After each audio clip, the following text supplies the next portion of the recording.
into the sports shuffle. I am flying Ryan Goksto along with. Tampa Motor Mouth, Joel Verlin, who is definitely amazed that I am celebrating a victory Monday. 9 seconds left to go. Brady somehow gets it done after a whole lackluster game. Yeah, we'll talk about that game. We'll talk about all of the games from this week here in a little bit. You might be thinking, I haven't seen a Tuesday sports shuffle in possibly ever. Well, that That's because Joel and I are once again in a thank tropical weather watch. thank you, Nicole. Yes. Tropical storm Nicole expected to become Hurricane Nicole, going to affect the area starting tomorrow night in through about Yeah, Friday have have morning. have you seen that Winfield? It's pretty much the whole freaking state. Yeah, so it's going to be some nasty weather the next day or two. There's potential for power or connectivity Uh, issues, so we figure we'll get a jump on it, do at least this part of the podcast today, I and def then I definitely like how Dennis Phillips is stressing this isn't going to be so Ian. not It's like not because even close. just Now, after I think Tampa actually might be worse than Ian. Tampa itself. I know my area is expecting probably less than what we got with Ian, but Tampa got through pretty easy, other than the rain. So Tampa might actually be a little worse on the wind side of things, but definitely not Ian. If you saw the destruction from Ian or lived through the nightmare, this is not going to be that level of storm. just absolute insanity as if the ending of hurricane season cannot get here soonest. Yes, first hurricane landfall since 1985 in the month of November. So global warming at its finest, it just makes the water so damn hot.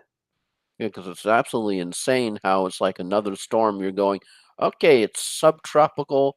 Then they're talking Cat 1, so insane. And I even saw Mike's weather page was saying that you have, I think, some models hinting Cat 2. You're like, oh, good God. You just, Yeah, they're underestimating this one. It's already up to 65 miles an hour. It's supposed to new update. They changed the updates to 4 and 7 from 5 and 8, and it really is messing with me because there's an update in 9 minutes. So I'll wait and see if we can get that at time some point during change is this. so much fun, isn't it? Yeah. Yeah, I guess that might be it. It just runs at every 6 hours, and they don't change it for You, the time because you, you you don't know, usually have these in November. you know what the absolute worst thing about time change is if you've ever had an overnight job and all of a sudden you have to stay an extra hour. It's good on the paycheck, but after you've been working several days and the one thing you want to do more than anything is just sleep for a solid 8 or 9 hours, and you're going, I have to stay an extra hour. Yeah. Mm. so Not. so just so for all those people who ended up going through that just recently, I know your pain. I've been there. Not fun, but because whether or not it's a hour ahead or an hour behind, it just totally screws you up the next day because you wake up. Because I saw there's a meme with the three different Yodas. Like you're waking up, you're trying to figure out what the actual time is supposed to be. You give up and go back to sleep. Yeah. So, yeah, daylight savings just happened. Another tropical storm, hurricane coming this Uh, direction, and of course, we just still like are going to be talking about football, fantasy, and all that just kind of like with stuff. with with Nicole, it's like the GTA meme. Ah, bleep, here we go again. Yeah. So, I'm going to keep an eye. We should get an update here during the podcast. We'll update as it happens because we're living the nightmare here in Florida. It's paradise. It's paradise, and it's not As paradise when this happens. as there were three to sort of shift the focus over more to football and away from tropics. And I know you tend to follow Dennis Phillips as well as I Yes. do, just because I tend to sort of like his Rule 7, don't freak out unless I'm freaking out, just sort of the level headedness that he keeps about the weather that unlike you tend to have some people that is like, okay, let's hype the hell out of this because it's the end of the world as we know it. It's the end of the world. So, but to sort of shift the focus away from Oh yay, it's going to be windy as bleep, or like the one meme, it gonna rain. I mean Ain't gonna that rain. that's the freaking forecast, I think, for like the next 2 days. Then we have some nice weather coming out afterward as sort of a reward for getting through the fun days. But so yeah, hopefully if you've had any shopping to do, you've already done it, because it ain't gonna be fun Well, it's not tomorrow gonna be fun. and Thursday at all to go out and about. But three stories, as yes, I'm actually getting to them. We just have to start with story number one, of course, out as head coach of your Indianapolis Colts, Frank Reich, and of course, in as a surprise interim head coach, none other than Jeff Saturday. So that definite Yeah. first WTF of the week. So yes, Jeff Saturday, the interim head coach, is coming off the ESPN broadcast team. So that's his qualifications. He was, of course, a longtime center for the Indianapolis Colts, play with Peyton Manning in their glory days. Frank Reich out with a 40-33-1 record. Um, Controversy around the benching of Matt Ryan, because I believe that was a Jim Irsay call to go to Ellinger, and he did not want to stay with Ellinger. So he said, "Well, you're going to either stay with it or Oof. you're going to get the hell out." And he Ellinger got the was hell out, good if you played the New England DST. which I did in some places, and it was very nice. But yeah, big story there. Second firing in the season with Matt Rule. We thought Nathaniel Hackett might be the next one to go. So, Maybe the Broncos no, turn it around. Maybe they get the whole very year for him. surprising move from the Colts, who, if you think about their quarterbacks since Andrew Luck retired, maybe not as bad as the Browns, but definitely up there with a UFA. And Frank Reich was the head coach. His first preseason was the preseason that Andrew Luck retired. So he's had a pretty rough go of it. Of course, the quarterback carousel the last few years of Ryan Wentz, Philip Rivers, Jacoby Brissett. I mean, you're going down that pipeline. It's not going to be great players at the end of their careers, and players like Jacoby Brissett, who is just really a career backup as your starter. So bad things are going to happen. Then you have the Jonathan Taylor ankle injury. He was out last week. We'll see about week number 10. Hopefully he's back if you have him, because Yeah, week 10 is another bad bye week, you of see, course. you see who who the Colts are going against, but it's just hard to have any confidence in them, because they are definitely one of the top five garbage teams in the NFL this year. Yeah, we're gonna pretend I didn't pick Arizona Indianapolis for the Super Bowl because that was a bad pick. Not quite Joel's Buffalo Ah, Philadelphia pick that mm. looks pretty good. All right, you said we had three stories. Frank Okay, Wright is the biggest one of the day. Number Se- two. second story.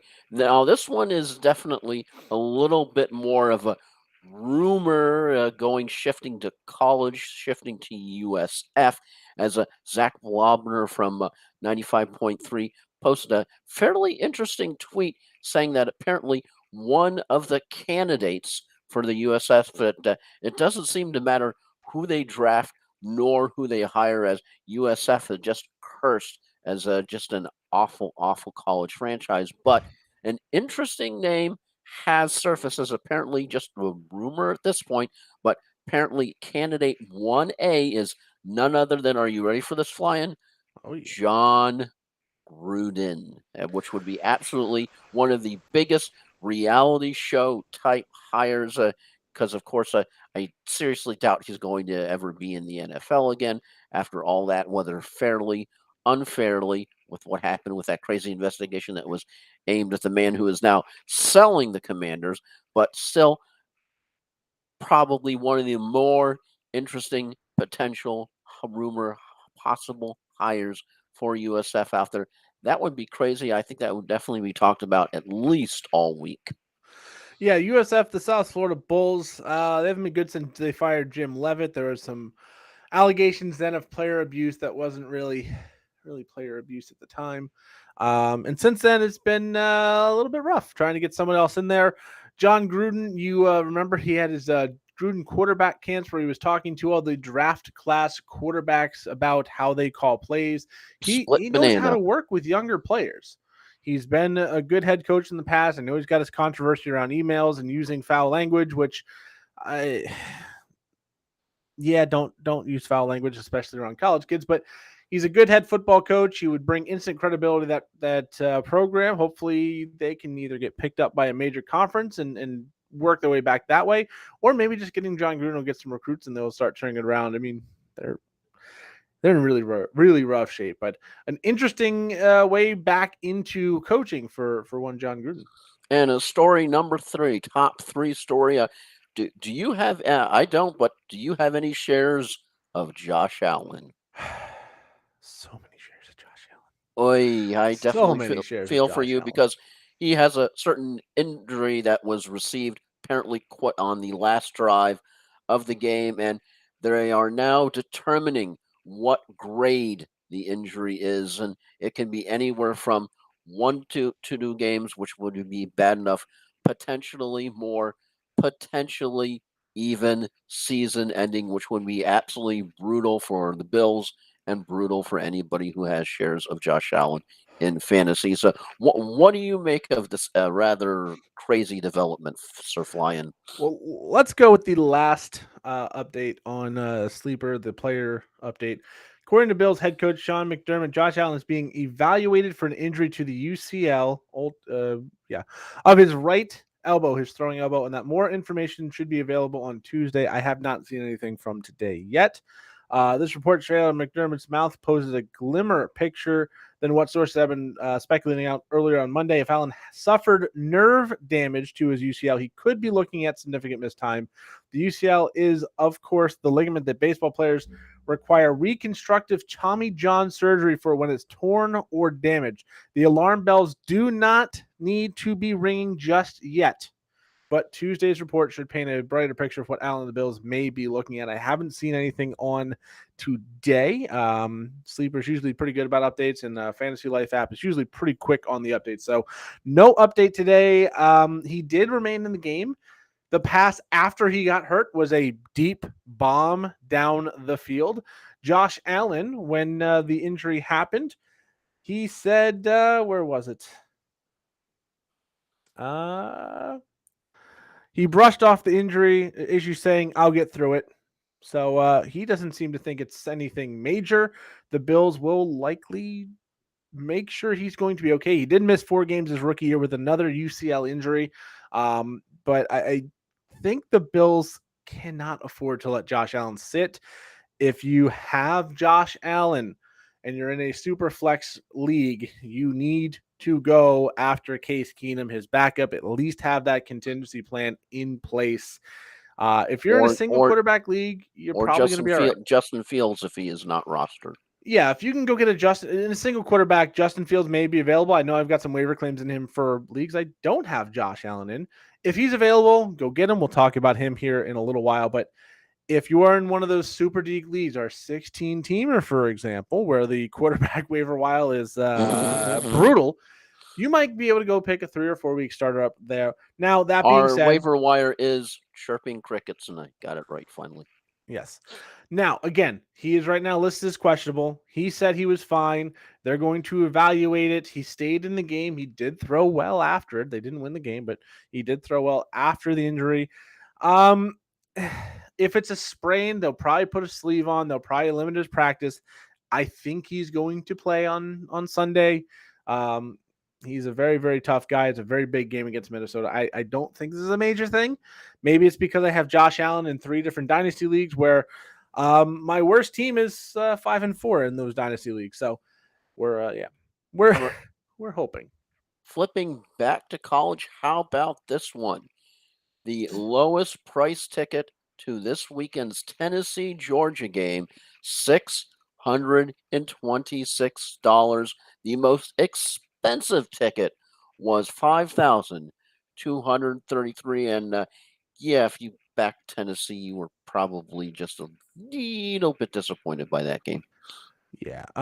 Also, no changes to the wind speed on Nicole. Still 65. Yeah. Tennessee looked bad. Georgia looked very good. And yeah, if you spent $600 to the maximum, uh, you probably aren't going to be very happy with that. So And it's hard for me to get into college football, but spending 600 to several thousand, yeah, and not good. you have to think about that. That's not even covering transportation, right? Because how are you going to get there? I don't think you would want to drive with the way gas is right now. So Yeah. that would be so. You're thinking airplane. taxi, some kind of food. You're probably going to stay at some cheap motel over the night because you're unless you want to immediately turn around and come back, and I doubt that's possible. So that's easily several, probably $1,000, and so that just it seems to be a lot more economical to listen to that on satellite radio or watch it on TV. Yeah. So I'm seeing two different things here. One of them probably not as relevant or as correct as the other. So I'm going to read them both and go through. Okay. First one is going to be on Twitter. Bradley Gelber. This is a report from Mike Garafolo and Tom Pelissero. So pretty reasonable names here.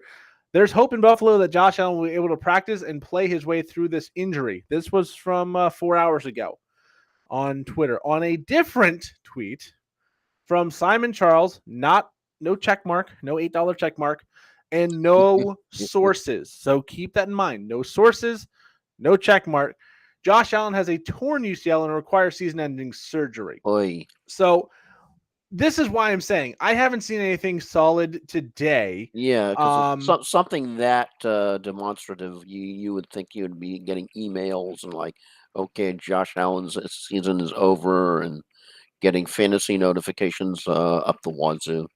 Yeah. So, Bills Mafia waiting on Josh Allen injury news. Breaking 4 to 6 weeks of an undisclosed elbow injuries. That's again not verified. So I'm seeing a lot of not verified and then If it's over the top gloom on this one. if it's not a verified account and it doesn't have any actual sources, I would definitely question the Senator Vreenak from Deep Space Nine. It's a fake.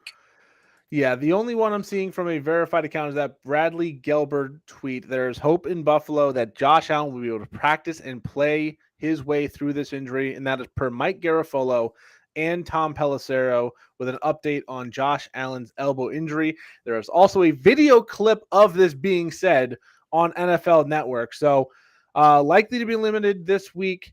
Will undergo further testing, but it sounds like he's going to at least have a shot to play through this. And here's somebody who definitely had a pretty good week because of the World Series. Of course, I'm sure you're familiar with Mattress Mac. Placed $10 million in bets on the Astros to win the World Series at blended 5 plus 750 odds across multiple sports books. He just won. Are you ready for this, flying?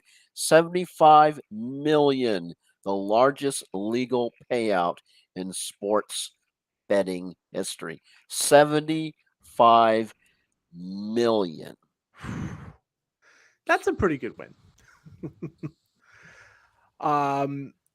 You think he came out of that going, celebrate good times, come on. Boom, boom, boom, boom, Probably, boom, I would boom, think so. The boom. only person feeling better than him is the single person who won the $2.04 billion Powerball. Oh, yeah, I saw that. That's just like, hallelujah. That's just like, can you imagine being a person going, oh, let me check the numbers. And that would be the other song, Cash. Oh, that's what it is. I want money, lots and lots of money, so by Callaway. So, yeah, so followed by Cool and the Gang Celebration. Yeah. And if they were in a job that they may or may not happen to like, they call up and go in and like that scene from the fast food movie, bleep you, bleep you, bleep you, you're cool, I'm out. Yeah. More on the Allen injury from that little video I had going in the background so I could hear it. Expected to be a sprain. Severity is going to be important, but there are different treatment options. So a lot of optimism, it sounds like, officially coming from Pelissero and Mike Garafolo. That's Initially that's always good news. optimistic that it is going to Because when I was just seeing yeah. one of the possibilities being season ending, you just, even if you don't have any shares of Josh Allen, you just still cringe because you know what that means for the Bills season. Yeah, the Bills, who have been snake bitten for their entire existence, of course, the wide right, 4 straight Super Bowls, never winning. They finally look like Hashtag they've got a team Scott that has a shot. Norwood. Yeah, they have a team that could really make some noise, and then this injury. I I Uh, I I remember all the times the Bills get up to the Super Bowl, and I cheered for them every single stinking time, and every single stinking time they they lost. lose. Yeah. So yeah, again, Yeah, stay in the game. We'll see. yeah, because the Bills are the gigantic representation of the Willy Wonka theme. You lose, you get nothing. Good day, sir. Yeah. So the Josh Allen one is the biggest injury news of the day. Again, haven't seen anything. They're still evaluating, which to me, if they're still evaluating it, they would know if it was torn at this point, right? They would have put him in for an MRI by today and known if it was torn. I Yeah, believe the fact that he stayed in the game, kept throwing the ball, and they haven't come out and said it's like a torn or really damaged ligament. Uh, I would be a little more optimistic right there yeah, for the long term. here's a fun thing. This is from Gino from Q105 at many several things of stupid ways to spend $1 million, and one of them is buy Tom Brady's Tampa house and 79 more like it. The super nice home he lived in for most of his time with the Bucks was listed for 12.5 million. So you can buy 80 of them. How 80 of those houses? Kind of a pain to keep up, but uh, something that's interesting food for thought. Yeah, you can do a lot with $1 billion. Anyways, I'm still digging down the Josh Allen thing Uh, because I uh, need him to be healthy. Another good one would stay at Tampa's first five-star hotel for a long time Yeah, because that you could just buy the damn hotel. yeah, you could. You could buy a lot of things. Hi, And I want to buy this place. Yeah, write out a check. yeah. Anyways, we're gonna go ahead. We should hear from McDermott in the next 24 hours, by the way, on that Allen injury. So hopefully some clarity by this time tomorrow. If if we can get it in Florida with all the wind. Anyways, we'll go back to the games again. Not major injury news. It is Thursday. You're going to get more information as Wednesday practices start up. Chuba Hubbard expected to play Thursday night. We'll get to that Thursday night game here in a little bit, but that is the only big Yeah. break news story right now. All right, first up, we'll go back to that Thursday really quick. Eagles 29-17 win over the Texans. Pretty good night all around for Dameon Pierce and most of your Eagles fantasy options other than Devontae Smith. That Eagles go to 8-0. yes. No big surprise there, but it was more of a struggle than you thought. As of course, Pierce now has 20 combined carries slash targets in six straight games and is an every week RB1, regardless of the matchup against the Yeah. Eagles. He was force fed 27 carries, turning them into 139 yards. And while he wasn't targeted in week 9, he did run 16 routes and had at least 3 receptions in each of the 4 prior games, aka he pretty good. Yeah, he is. He was one of my guys. He was the all-in guy for me. Didn't get enough of him, frankly. I just didn't. Anyways, next up, Chargers 20-17 win over the Atlanta Falcons in a disappointing game. Of course, no real receiving options this week for Justin Herbert and the Chargers. No Keenan Allen, no Mike Williams, but Josh Palmer over 100 yards receiving, really helping pave the way here in this one. Austin Eckler very good as well. Cordero Patterson coming back, getting both touchdowns for the Falcons, but the Falcons fall to 4-5. They join the rest of the NFC South below 500 after this week, as everybody else came in 3-5. And yeah, it's looking real bleak for everybody in the NFC South, but the Chargers going to win. They at least are within shouting distance of the Chiefs still in that division, and hopefully when they get healthy, they can make a run. Yeah, Marcus Mariota has fewer than 150 passing yards in 5 of his 6 past games. This is the most dysfunctional pass attack in fantasy football by leaps and bounds. Cannot recommend consistently starting any Atlanta pass catchers moving forward. Pitts at tight end allows him to be a fringe weekly option, though he has more games below his 5 fantasy points than above 10 fantasy points. So yeah, if you have to start somebody from Atlanta, you're not having a lot of confidence in that start. Yeah. They're just a dysfunctional team. Yeah, Tyler Algier with over 120 yards rushing. Cordero Patterson, like I said, limited in his return, but 2 touchdowns. And Marcus Mariota has some ground potential. If you need a spot start on these bye weeks, especially in the matchup against Carolina, we'll get to there in a Yay, little bit. bye weeks are You got a fun. shot. Speaking of two quarterbacks that did not disappoint in week number 9, Miami and Chicago 35-32 win for the Dolphins. Tua over 300 yards and 3 touchdowns. Tyreek Hill on pace for over 2,000 yards receiving. So everybody thought Tyreek Hill without Mahomes is going to be bad. That's not a good take at this point. Jalen Waddle very, very good as well. Timeshare in the running back for both teams. Raheem Mostert and the newly acquired Jeff Wilson splitting the time. Jeff Wilson looked better of the two.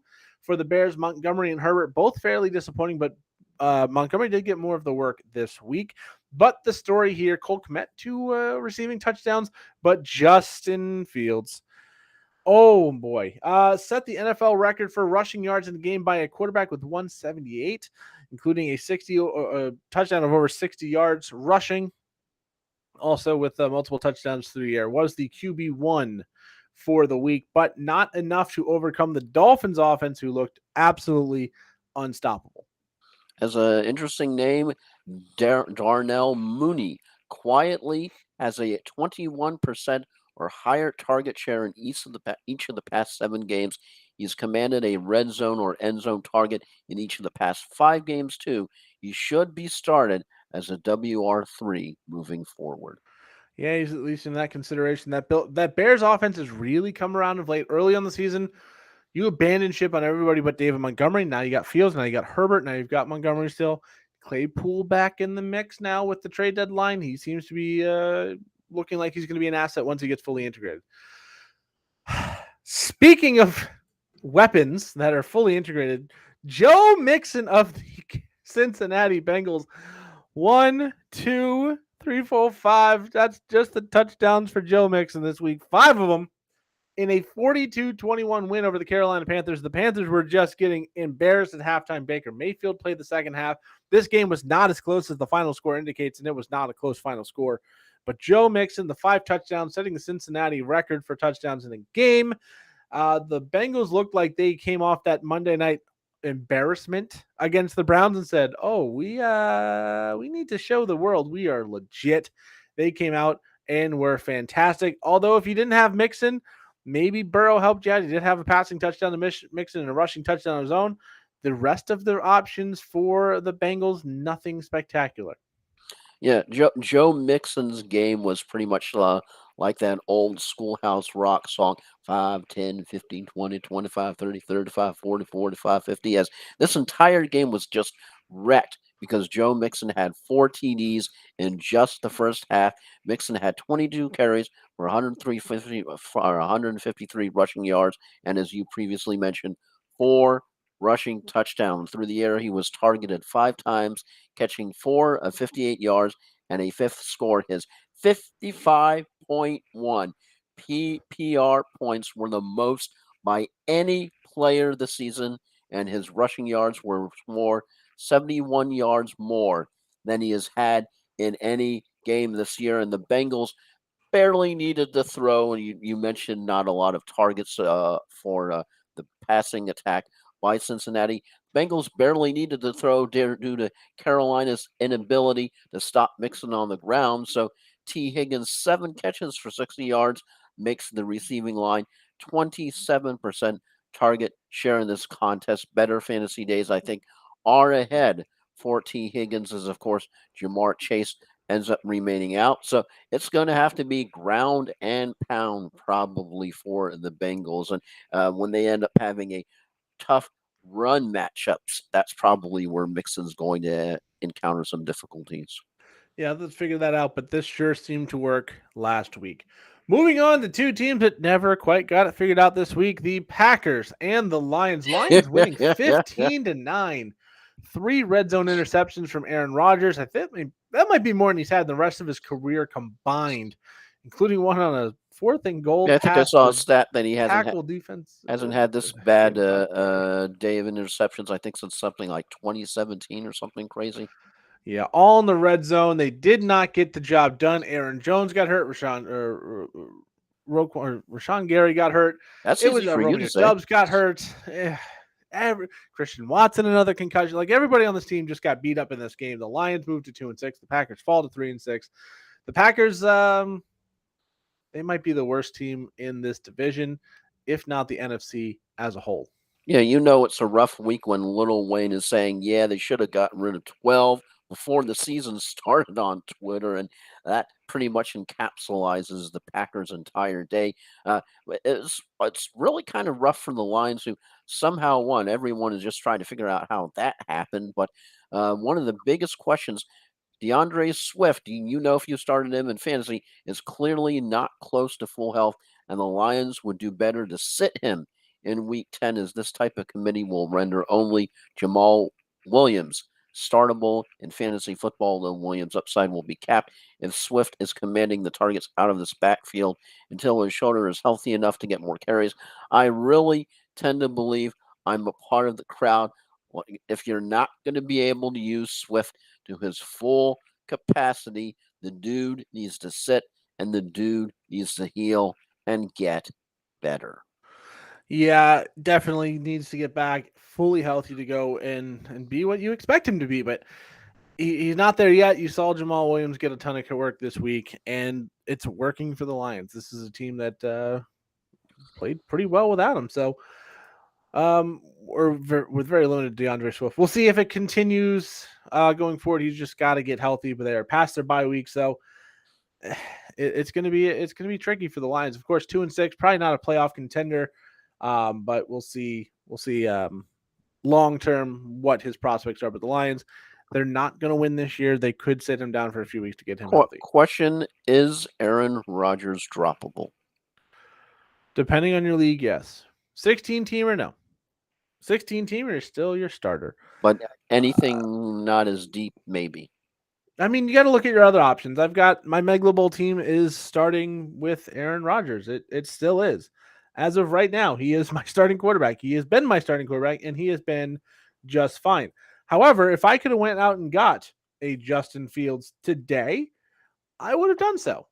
So it all depends on your options. There may be leagues where everybody has two quarterbacks, and you're down to, well, you've got Taylor Heineke, and you've got Matthew Stafford with his bum elbow who can't throw anyways, and you've got all these other guys who just aren't really spectacular. Can you imagine you're better off with Aaron Rodgers. Some poor chap who was down too desperate to Matt Ryan and Sam Darnold? Yeah, that's not great. So, yeah, tough luck for the Lions with the DeAndre Swift injury. Hopefully he comes back healthier, but Aaron Rodgers just looks terrible. They have nobody to pass it to. The running game looks bad. The Packers completely lost. They're done for this season. And again, they may be the worst team in the NFC. Only time will tell. Raiders might be the worst team in the AFC. They lose to the Jaguars 27-20. Early on, it looked like they figured something out. Give the ball to Devontae Adams, that guy you traded all those picks for. Give him the ball, and good things happen. And then they got a lead, and they decided they're not going to give Devontae Adams the ball enough in the second half, and the Jaguars come all the way back to take this one 27-20. Jaguars move to 3-6. Raiders fall to 2-6. Travis Etienne looks very, very good, but I think the takeaway here is that the Raiders' head coaching situation is bad. Yes, the Raiders have now blown three 17-point leads in 2022. They haven't done that much, I think, in years, that many leads blown, as morale is surely low. Devontae Adams managed to have his best game as a Raider in Week 9. Adams brought in 10 of 17 targets for a $146 and 2 TDs, 36.6 fantasy points. All in the first half. And Adams is the only player in the NFL with multiple games of 17-plus targets, but you kind of have to wonder if he wishes he had a reality stone, a.k.a. the Infinity Gauntlet, and he could snap his fingers and go back to the Packers, even with as bad as they are. The Raiders are. I saw there was a meme that they said the team this bad can't be an actual NFL team. Can they? They're pretty horrid. Yeah, speaking of horrid, the new head coach Jeff Saturday led Indianapolis Colts 26-3 loss to the Patriots. The Patriots defense was the story. Ramondre Stevenson, very good, but pretty much until Jonathan Taylor comes back, I don't think there's a startable Colt for fantasy outside of deep, deep leagues, and that's only going to be Michael Pittman. Jonathan Taylor is not going to be a fix-all for this team, but when he comes back, it's definitely going to help that offense. It's a bad offense, and then you have Sam Ellinger. The Patriots moved to 5-4. They're fourth place in the AFC East by themselves at 5-4. The entire division is above 500 at this point. So Patriots could be a fantastic team buried by their division, or maybe their team that's beating up on some lesser competition. But the Colts fall to 3-5-1 and are out a head coach as of yesterday. As pretty much the game script was not good for Ramondre Stevenson, as he wasn't leaned on too heavily as the Patriots steamrolled the Colts in this one, as backup RB J.J. Taylor was handed 10 carries, so they only turned them into 9 rushing yards. So that's probably a want way if you started him as some kind of bye week fill-in. Ramondre was, of course, much more effective, getting 60 cents on 15 carries, but he was once more highly involved in the passing game with 7 targets, getting a receiving touchdown that definitely helped save his day, and the 16 PPR points in the blowout. He is every week RB1 with at least 5 targets or 20 fantasy points in 7 straight games. But I don't know how you have much confidence in trying to pick the Colts in almost any situation. Even if they're going against the Raiders, I think you almost have to pick the Raiders just because the Colts are just an absolute complete dumpster fire right now without Taylor. Yeah, we'll dive into that game as we get to the picks later in the week. But right now, it's really tough to believe in the Colts in any way, shape, or form. Maybe they get that dead cat bounce after the firing of Frank Reich, but it's just a bad situation. They're going to have to basically go get a new quarterback and fix that offensive line. And it's going to be a rough season the rest of the way for the Colts. Don't expect a lot of good things there if you are a fan of Indianapolis. And we move on to the Jets-Bills game. We've already talked about the ending where Josh Allen comes out with a potential UCL injury. We don't know the severity. We're still actively finding out nothing. We have nothing yet outside of it. Could be this. It could be nothing. And there is some optimism What's that? from verified What's sources that that old he will be 70s okay. song? Nothing from nothing means nothing. Yeah. So optimism, he'll be playable. But again, Case Keenum is the backup. If you can go get him, go get him. Just keep yourself safe in that regard. The Jets, though, get the win 20-17. The Bills are now 6-2 with both losses coming in the division. So if Josh Allen misses time, the door is open for the Jets, the Patriots, and the Bills, because the Patriots, last place, a game and a half back. They could climb back ahead. The Bills have already passed their bye week, so Josh Allen's going to miss time if he's going to miss time. It's not like, oh, well, they can play in week 10 and miss him, and then he's got the bye week. He should be good after. Like you're seeing some of these teams now. Mark Andrews, for example, missing week 9, bye week 10, should be good for week 11. If Josh Allen misses time, it's a big, big hit for the Buffalo Bills. Stephon Diggs, Gabe Davis, all of them should be okay if it's Case Keenum, but obviously a step back. The dangerousness of Case Keenum is not the same as Josh Allen. I don't think the Bills missed the playoffs, but the AFC is insanely competitive. It was last year. It is this year. Right now, the Chargers at 5-3, one game behind the first place Buffalo Bills, are the 7 seed. The Patriots are the 8 seed. So that shows you how tight it is. If Josh Allen's injury is significant, he does have a UCL tear or significant sprain and has to miss more than a game or two, this could be the start. The Jets could have ruined the Bills season with this injury and this win. That being said, Michael Carter looked pretty good. Garrett Wilson looked pretty good. Zach Wilson was decent, not great, but that's, I think, the best he's going to do. Josh Allen was very good before the injury. Stephon Diggs had a solid day. So fantasy-wise, you got a lot of your bigger name guys got the job done, but the big takeaway here is the Josh Allen injury. We will be waiting and seeing what news comes out of this, if anything. The question going forward from this game that definitely needs to be answered is what about the Jets running back room became an ugly committee for fantasy football purposes with James Robinson more integrated in the offense with Robinson and Carter having solid fantasy days. A committee on a below average offense is not a recipe for long term fantasy success. So, could you recommend starting either Robinson or Carter if you have them? I think if you have to start one, you're going to start Michael Carter. I believe he is the better option of those two.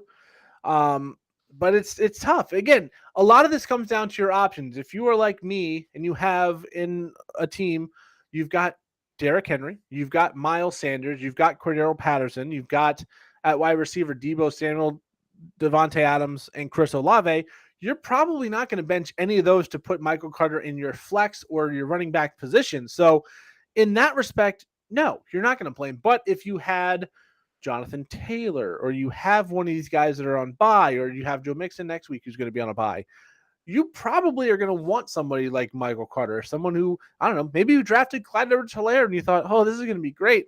And he started off so well and now he's fallen off. So it's all going to come down to what other options you have. If you have great options, no, don't go for Michael Carter. But he is somebody who you could probably get still fairly cheaply in a trade. I don't think he's going to be on anybody's waivers, but um, he's going to be a startable asset for certain teams who have the need at this point in the season. Again, bye weeks aren't going anywhere. Injuries aren't going anywhere. So you're going to lose players. He's going to at least be on the radar. If you can get him cheaply in a trade, have him for insurance. It's not a bad move. And just to reiterate, we still don't know officially on Josh Allen, but he is very optimistic. Personally, he downplayed it, said it wasn't a big deal. And then we should find out more in the next few days. Allen said afterward he would be fine, and Buffalo didn't seem too concerned about the ailment. So this Monday's news increases the concerns, but not by a massive amount, at least not yet. So don't sound the alarm. Don't panic on the Josh Allen news. It's coming tomorrow. Keep things at yellow alert for right now. Yeah. Yeah, this is a solid, 2, maybe you get to that. Yeah. Terrorism checklist. You don't go to the red or orange. You just sit in that yellow. That's that nice comfy safe zone where you think you're going to die, but you're really not. More news will come out. I don't expect this to be a season-ending injury because if it was, he wouldn't have thrown the ball at all. And we'll see going forward. So next up, Vikings beating the Commanders after trailing 17-3, 20-17. Kirk Cousins looks very, very good on the field. Dalvin Cook with a touchdown. Justin Jefferson's very good. And newly acquired TJ Hawkinson, 9 catches on 9 targets for 70 yards was a big part of this offense for the Commanders. Just kind of disappointing all around. Gibson and Robinson very, very poor in this game. And again, the 17-3 blown fourth quarter lead knocks the Commanders down to 4-5. The Vikings 7-1, only lost to the Philadelphia Eagles in prime time, poised to make a Super Bowl run in the NFC. As definitely T.J. Hawkinson had elite usage in his first game as a Viking, as Hawkinson ran a route of 84% of Cousins' dropbacks and caught all 9 of his targets for 70 cents. He didn't find the end zone. Hawkinson did have 3 red zone targets. It's too early to proclaim that the historically up, down Hawkinson, and you definitely know if you've had him in fantasy, is now a tight end TE1 for the rest of the season. But this is certainly a very encouraging debut. And you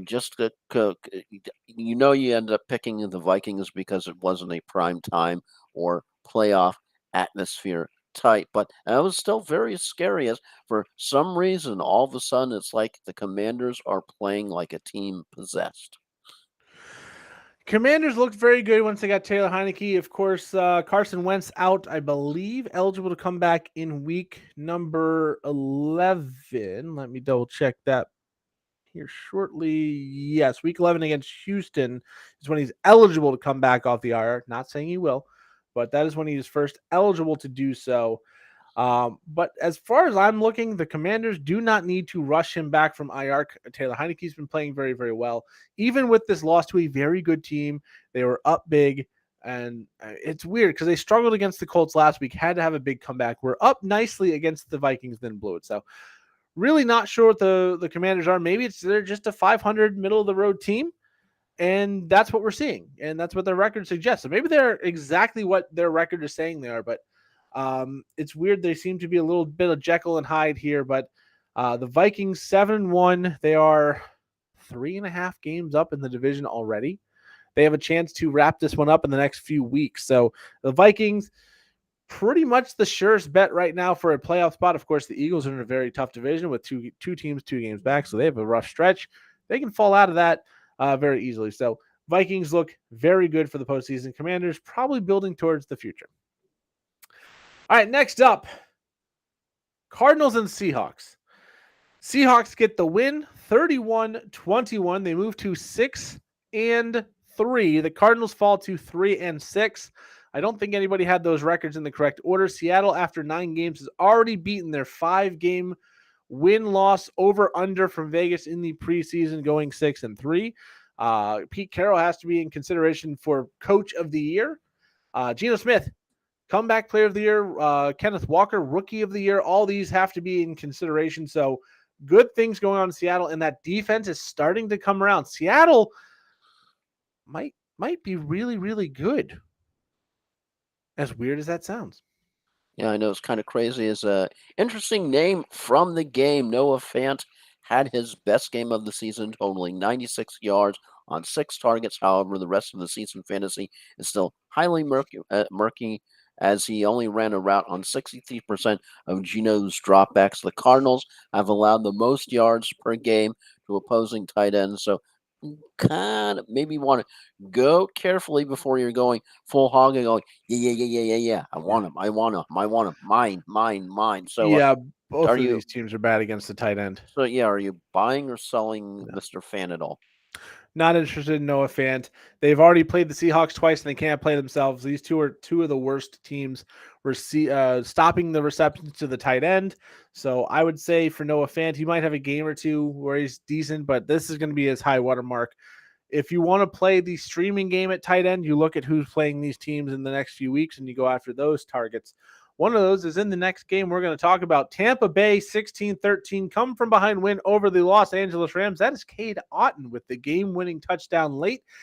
They're playing Seattle in Germany next week, so an interesting tight end streaming option is Cade Otton. He's become a bigger part of this offense. Tom Brady needs his blankie, and his blankie has always been a tight end, whether it was Rob Gronkowski or Aaron Hernandez or any of those other ones from the past that he was able to rely on time and time again. Cade Otton might be developing into that for the Tampa Bay Buccaneers.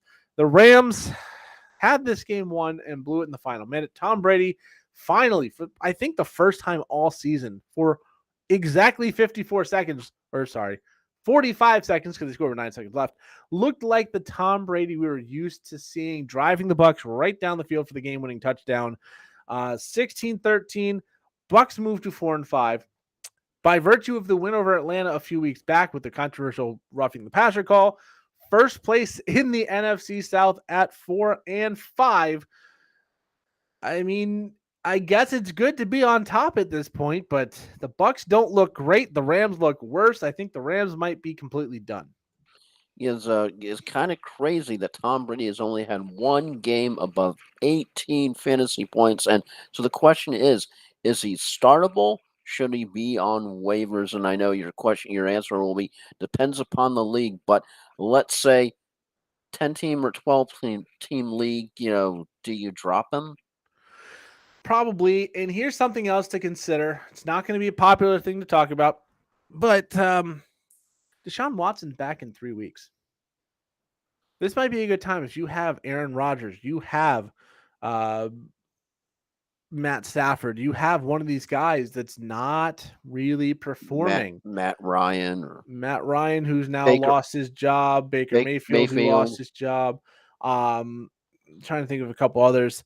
Daniel Jones, who's been inconsistent. You look at Derek Carr, Carson Wentz / Matt Heineke or Taylor Heineke, whichever one you want to play. I mean, Jared Goff, who's fallen on some lean times. If you're playing one of those guys, maybe it's time to go and say, I'll stash Deshaun Watson for a few more weeks. I think you can wait until next week. They have their bye in week 12, and that's when people are going to start going, I can stash him. He's back in 2 weeks. There are big buys in week 13. Kyler Murray. This is one of the reasons I looked at it today. I know I'm losing Kyler Murray in week 13. What's going to be a big game for me in a certain league.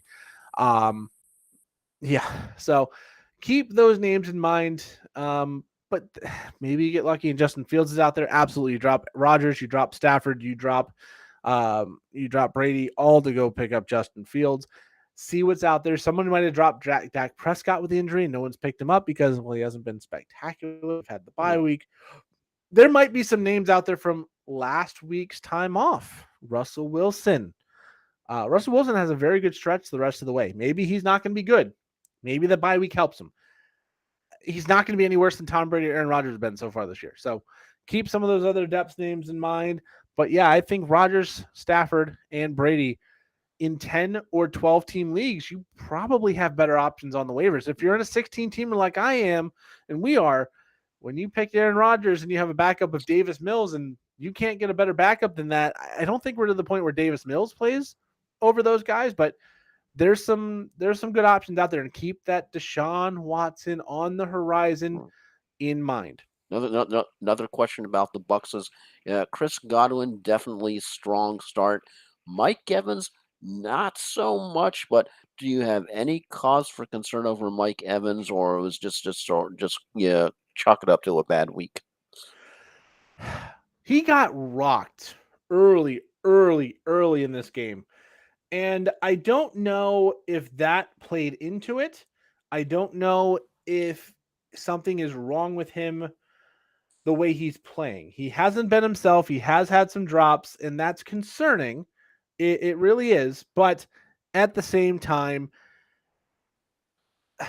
I don't have major concerns about Evans or Godwin, the players. I have more concern about that offensive line, the rushing attempts of Leonard Fournette, not letting Brady breathe. Because when you know it's going to be a pass, you can just rush the passer, really put that pressure on. And Tom Brady's never been great with heavy pressure. So I think we're looking at Evans and Godwin being affected by some other injuries. The line, Leonard Fournette not playing well, and Tom Brady just not having time to pass.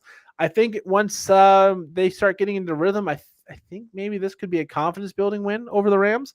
Maybe Evans and Godwin get a little bit more and some touchdowns, which would help the fantasy numbers greatly. I'm not too concerned about either one of them outside of the fact that Evans did have a rib injury he played through last week. Sounds like he's going to be fine, but something to also keep an eye on. All right, then we move to the Sunday night football game. Chiefs come from behind, win 20-17 over the Tennessee Titans. Derrick Henry is still very good at football with 2 touchdowns, over 100 yards. Pat Mahomes, 68 passing attempts in this win. Travis Kelce, no touchdowns, but a very good fantasy football night. Malik Willis does not look like an NFL-ready quarterback. 5 completions, none of them to wide receivers. Kadarius Toney had a few catches in this game, nothing spectacular. Juju Smith-Schuster looks like the number one weapon. That is not named Travis Kelce.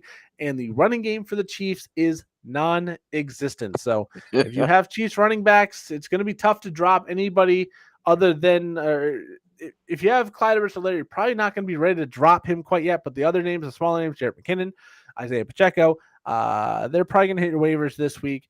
Clyde Edwards-Helaire has enough passing upside. He might salvage some use, but it's tough to drop a guy with that kind of namesake on that kind of offense. But it's tough in that fantasy backfield.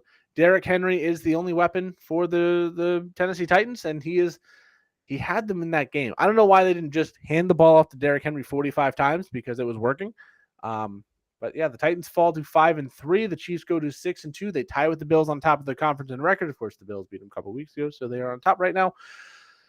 But the Chiefs without Tyreek Hill and the Dolphins with Tyreek Hill both got exactly what they needed. The Dolphins got a high-end playmaker. The Chiefs got some surprises. They've gotten guys that can get out that are not, hey, we got to stop him. It's now we got to stop them. So Chiefs still look like a very good team. That defense is still a work in progress, but it has been for a number of years.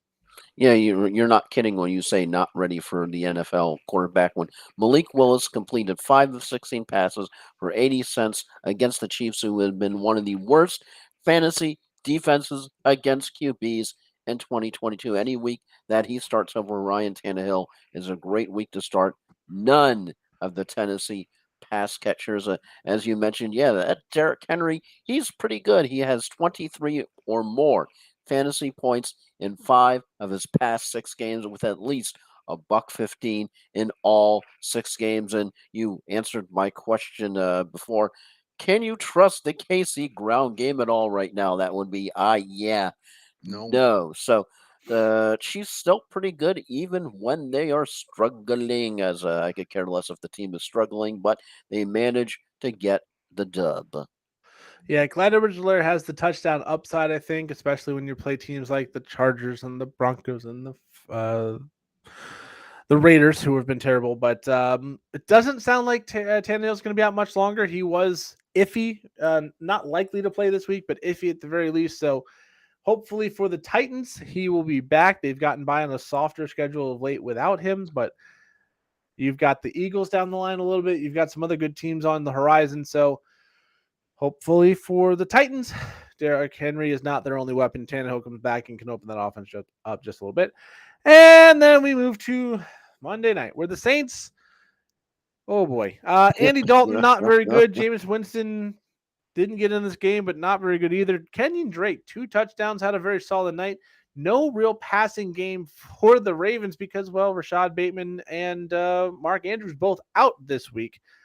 Chris Olave still very good at football. Alvin Kamara, a slower night than you would hope, but Jawan Johnson, a long touchdown pass for the Saints. Kamara, a little bit disappointing coming off that big touchdown explosion the week before.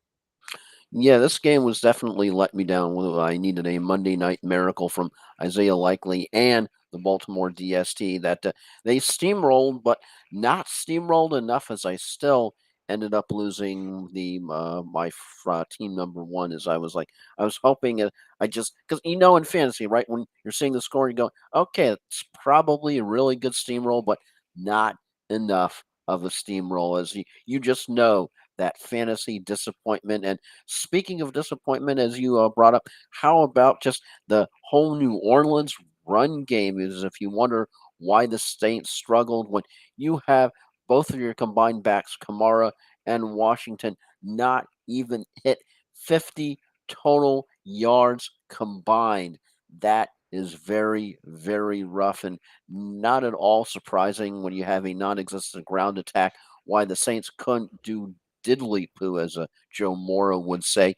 As and the other question that you have that's surrounding the Saints, as you have with AK's hearing tomorrow, is there any chance that you think the league suspends him because of the Pro Bowl incident and they were waiting for the hearing, waiting for things to get resolved legally and everything to be under the rug? And does the new TMZ video that, interestingly enough, the NFL and the Saints already had in their possession, and the NFL did nothing. So, is the NFL waiting for the hearing and then they'll act, or do you think it'll just be sort of a case of, well, okay, we haven't done anything yet, so we aren't planning on doing anything in the future, and he won't be suspended for the year?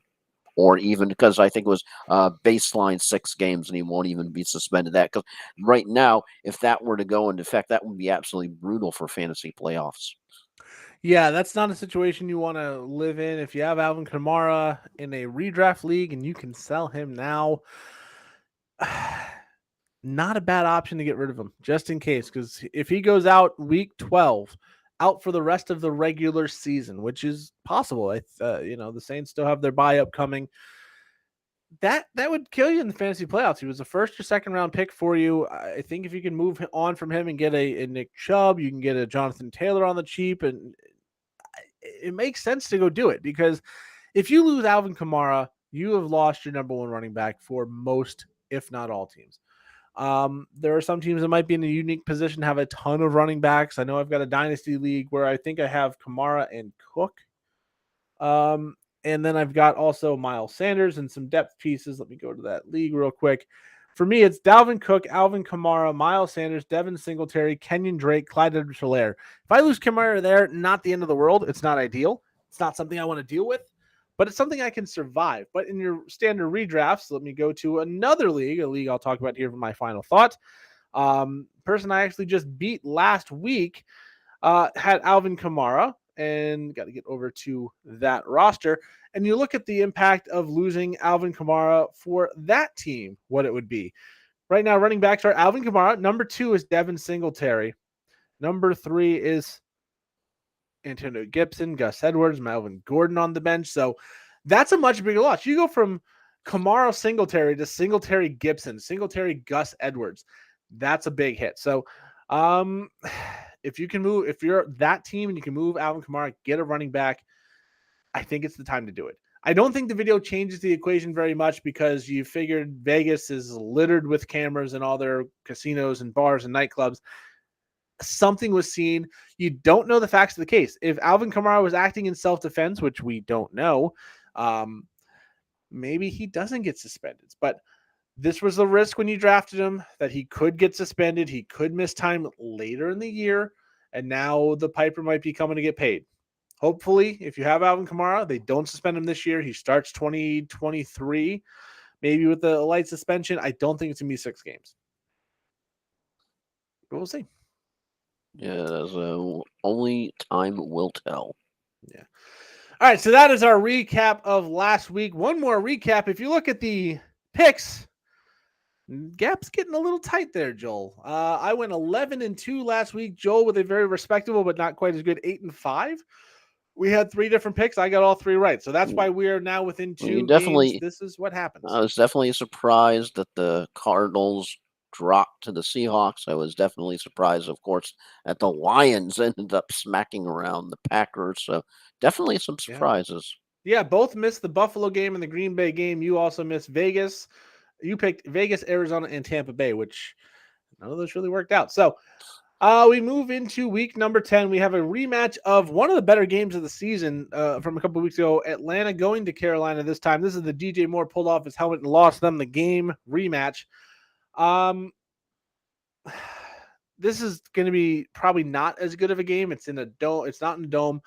There may be some wind from the tropical storm. This is going to have a very big wind field. I can tell you right now, I went out, voted before we did this. There was rain. There was wind. We're on the west coast of Florida. We're still well away from the center of the storm. So North Carolina, Charlotte could have some wind, could have some rain. At the very least, it's going to affect some things. It could be a pretty nasty game. I don't think it's going to be quite, concerning weather, but you get enough wind, it could affect some things. So for the Panthers, I don't know if there's a starter here. Dante Foreman looked very bad last week. Chuba Hubbard coming back is going to make that a timeshare. DJ Moore busted last week. PJ Walker going to start, but was benched last week. So maybe DJ Moore, maybe PJ Walker. If you're real desperate, Chuba and Dante Foreman are options. For the Falcons, Marcus Mariota had one of his best games of the season 2 weeks ago against Carolina. He can run the ball. That's going to help if it is a windy game. Cordero Patterson, Tyler Algier at the running back positions are also options as well. I don't think you trust any of the pass catchers for the Falcons. The Falcons, 4-5. If they can beat Carolina again, they'll go to 5-5. They'll be on top of the division at least through the end of the day, as Tampa will play on Sunday morning in Germany. Carolina, though, has put a lot more fight into some of the last games. Not so much last week in Cincinnati, but the ones before that. Sadly, a big game for the division at 4-5 versus 2-6. Who you got? I think Joel's frozen. Oh, yeah. Who you got? Who you got between these two bad teams? For which teams again? Sorry, my brain Atlanta, Carolina, the Thursday night game. Oh, good. That is Such a great game. We're not even listening to each other. Yeah, geez. I don't know. As inconsistency, as inconsistent. Words exe not responding. Abort. Retry. Ignore. Beep. Okay, let me reboot myself here. Okay. As inconsistent. There we go. Got the word right. As inconsistent as Atlanta has been, at least they have a quarterback. We're not sure what the sitch is with Carolina. As I think I even saw something about they're bringing Sam Darnold back. Good God! So Sam Darnold off of IR. Sam Darnold off of IR. So Baker Mayfield, who they end up getting a trade, hasn't exactly worked out. PJ Walker hot and cold. So I don't know what the answer is, but at least Marcus Mariota, as mediocre as he has been more consistent than Carolina. As Deontay Foreman, all of a sudden, different night and day. Last week, 31 points. You were strutting around as a manager. You're going, yo, yeah, I started him. Oh, yeah. And this week, you're going, oh, that happened. Dude, you vanished off the face of the earth, basically. So I can't trust Carolina as much as I can't trust Atlanta. I trust Carolina less. I got to pick Atlanta. Good God help me. Yeah, you got to take Atlanta here. I do believe they are the better team, which is not saying a whole heck of a lot here. Yeah, The yeah. Falcons have been competitive. They just had a good game against the Chargers, who, while a little underwhelming and understaffed, are still a very good team. They kept that one close throughout. They had a chance to win, didn't quite get it done. So I'm going to take Atlanta over Carolina. Carolina looked absolutely Can overmatched by the can Bengals can last I week. can I ask a legit question? How the bleep did that team beat the Bucks, the I think that Panthers? says more about the Bucks Good than you would God, like it to. what an absolutely insane season! Yeah. Anyways, this has been a long one. So quickly over to Joel for final thoughts. Final thoughts are: I know you tend to have sometimes touchdown celebrations that can be a bit pompous and a bit egotistical, but the Minnesota Vikings had a fun one on Sunday. I don't know if you saw the bowling one. That was very very well done, and that also shows a lot of team chemistry to be able to pull off something like that. Of course, Kirk Cousins used the football as a bowling ball. All of the Vikings got up as if they were bowling pins, and you even had one of the Vikings. Most of the Vikings fell down when the bowling ball hit. One of the Vikings was a total complete smart butt, and did the one pin that never seems to want to go right down, and then went down. Best celebration end zone I think I've seen in quite some time. Well done. Good job, Kirk Cousins. Good job, Minnesota Vikings, for making end zone celebrations fun. So that's my final thought, because sometimes you see ones that are all theatrical, overblown, overdone, just like over the top. I just thought that one was absolutely perfect. Yeah, it was a good one. For me, I'm going to talk about this board behind me. 85 and 49 total on the fantasy football season through 13 leagues in 9 weeks. That's a pretty dang good record. Only 3 teams with a losing record. One of which kind of expected, and for whatever reason, my Sports Shuffle fans team is still cursed from last year. But the one I want to call out is this one right up here. The 7th place team that is 5 and 4. It's a 10-team league. I'm 7th place with a winning record. Now, why do I bring that up? Well, there's a trophy right here that is for last place. That is from that league. That is a league where I finished 7th place last year with a 7-7 record, then lost in the consolation brackets, and I'm seeing the flashbacks to last year already.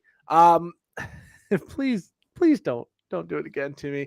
That is the league I go up north and draft. That is the league that our buddy Chris, who's been drafting with us a few times, has he's part of that league. I beat him this week. Fortunately, it helped me out. Got a couple soft matchups, hoping to not go into the last place pool once again. But right now, sitting the best team in the losers bracket for right now. 5 weeks ago, still a lot of football left to play. So yeah. Also, one more quick shout out. Congratulations to Zach, who did some of our mock drafts in the preseason with us and is a member of several fantasy leagues, getting engaged over the last weekend. So congratulations to him and his fiance Jen. Very happy for both of them. Just a quick shout out. He's one of the few people that definitely will watch and comment on our videos. So hopefully he sees this. I already talked to him and wish my congratulations. But this is more public, so that's cool. Oh, Joel, it is time for us to wrap this up and go back to preparing for a tropical storm. Yay. Hopefully nothing major on our end. We'll be back later this week, probably Friday or Saturday, depends on when this weather clears and what the impacts are. Of course, power outages are a fickle and funny thing in Florida. Not a guarantee. If you have a major hurricane, you're going to be without power for a long time, but then sometimes this little tropical storm comes through and you're like, oh, where'd all my lights go? So gonna have to play that one by ear. Under a tropical storm watch, possibly going to be a warning here in the next few hours, possibly a hurricane watch at some point being added on Should top. we sing the Go West song again? No, at this point we have to go north. Go west comes right at us. Okay, so that would be go north to Alaska then. Yeah, so I think this thing's getting cranked up. It looks like there's an eye deforming. Yeah, so we'll see. Hopefully, Come on, end of bye week. hurricane season. Please get here soonest. Hey, only 23 more days till the end of hurricane season. Hey, it's still football season. So with that, I'm Flying Ryan. I go Chris along with Tampa Motor Mouth Joel Verone. Stay safe out there, everyone, and hope you voted. Yeah, hope you voted. Stay safe. We'll be back later in the week to cover the rest of week number 10. I can't believe we're already in double digits. We'll update on Josh Allen and Jonathan Taylor and any other major injuries that are going on right now. And